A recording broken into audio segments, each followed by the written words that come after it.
High friends welcome back to my channel. आशा करছি আপনারা সবাই খুব ভালো আছেন আর আমিও খুব ভালো আছি। আজ আমি আপনাদের সঙ্গে নিয়ে হাজির হয়েছি একটা অন্যতম রান্না, কাতলা মাছের মাথা দিয়ে আলা ঝালা শুক্তো। চলুন তাহলে আমরা রেসিপিটা চটপট দেখে নিই। রেসিপিটা বানাবার জন্য আমি সবার প্রথমেই এখানে নিয়ে নিয়েছি একটা কাতলা মাছের মাথা। আমি একটা মিডিয়াম সাইজের কাতলা মাছের মাথা এখানে নিয়ে নিয়েছি। আর নিয়ে নিয়েছি দুটো মিডিয়াম সাইজের ঝিঙে। আমি ঝিঙেগুলোকে এরকম লম্বালম্বি করে কেটে রেখেছি। আর একটা বড় সাইজের আলু নিয়েছি, সেই আলুগুলোকেও আমি লম্বা লম্বা পিস করে কেটে নিয়েছি। আর সবশেষে নিয়েছি দুটো ছোট সাইজের বেগুন। বেগুনগুলোকেও আমি লম্বা লম্বাভাবে কেটে রেখেছি। এবারে আমি মাছের মাথায় লবণ হলুদ মাখিয়ে নেব। সবার প্রথমে আমি দিয়ে দিলাম সামান্য পরিমাণে একটু লবণ আর খুব সামান্য পরিমাণে একটু হলুদ গুঁড়ো। তারপর লবণ আর হলুদ গুঁড়োটাকে দিয়ে মাছের মাথাগুলোকে খুব ভালো করে মাখিয়ে নেব।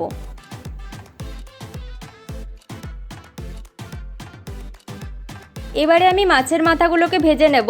তার জন্য একটা কড়াইতে আমি দিয়ে দিয়েছি 2 টেবিল স্পুন পরিমাণে সর্ষের তেল। তারপরে তেলটাকে প্রথমে ভালো করে গরম করে নিতে হবে।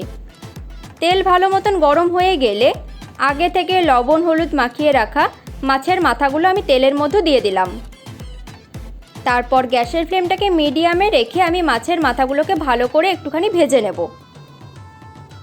আমি মাছের মাথাগুলোকে মিডিয়াম ফ্লেমে 4 থেকে 5 মিনিট ধরে ভেজে নিয়েছি।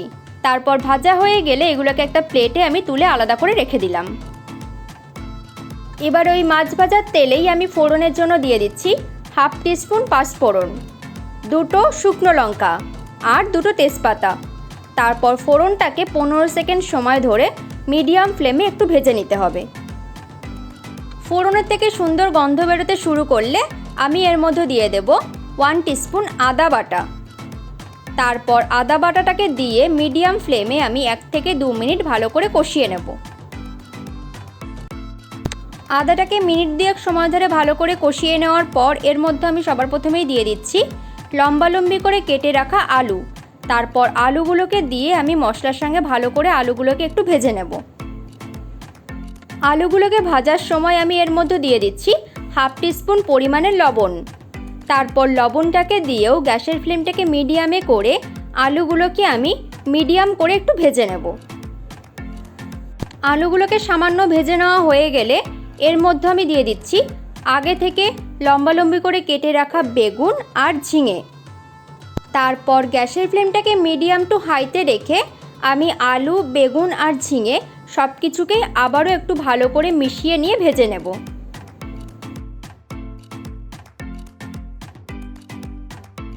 সমস্ত সবজিগুলোকে একটু ভালো করে মিশিয়ে নেওয়ার পর আমি এর মধ্যে দিয়ে দিচ্ছি 1/2 টিস্পুন পরিমাণে হলুদ গুঁড়ো। তারপর হলুদ গুঁড়োটাকে দিয়ে আবারও 2 মিনিট আমি সবজিগুলোকে ভেজে নেব। তারপর গ্যাসের ফ্লেমটাকে লোতে করে দিয়ে ঢাকা চাপা দিয়ে আমি সবজিগুলোকে একটু সেদ্ধ হতে দেব। 2 মিনিট পর আমি ঢাকনাটাকে খুলে নিচ্ছি। তারপর গ্যাসের ফ্লেমটাকে মিডিয়ামে করে দিয়ে আবারও সবজিগুলোকে আমি মিনিট 2-3 সময় ধরে ভালো করে ভেজে নেব। সমস্ত সবজিগুলোকে মিনিট 3 সময় ধরে ভাজা হয়ে গেলে আমি এর মধ্যে দিয়ে দিচ্ছি 1 কাপ পরিমাণে জল। তারপর ঝোলের সঙ্গে সব কিছুকে খুব ভালো করে মিশিয়ে নেব। তারপর ঝোলের সঙ্গে সমস্ত সবজিগুলো ভালো করে ফুটে উঠলে এর মধ্যে দিয়ে দিচ্ছি আগে থেকে ভেজে রাখা মাছের মাথাগুলো। তারপর মাছের মাথাগুলোকে দিয়েও ঝোলের সঙ্গে ভালো করে মিশিয়ে নেব।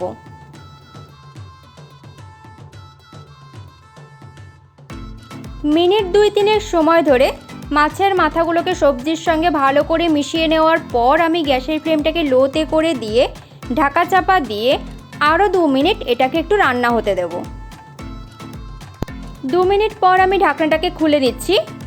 আমাদের রান্না মোটামুটি হয়ে এসছে। এবারে এর মধ্যে আমি দিয়ে দিচ্ছি 4-5টা কাঁচা লঙ্কা। আমি লঙ্কাগুলোকে সামান্য চিড়ে নিয়েছি। তারপর লঙ্কাগুলোকে দিয়েও আমি ঝোলের সঙ্গে ভালো করে মিশিয়ে নেব। এবারে সবশেষে আমি এর মধ্যে দিয়ে দিচ্ছি 1 টিস্পুন আদা বাটা। আমি এই রান্নাটার জন্য টোটাল 2 টিস্পুন আদা বাটা ব্যবহার করেছি। 1 টিস্পুন আমি রান্নার প্রথমেই দিয়েছি আর 1 টিস্পুন আমি রান্নার শেষে ব্যবহার করলাম। তারপর আদা বাটাটাকে দিয়ে ঝোলের সঙ্গে ভালো করে মিশিয়ে নেব। তৈরি হয়ে গেল আমাদের আলা ঝালা শুক্তো।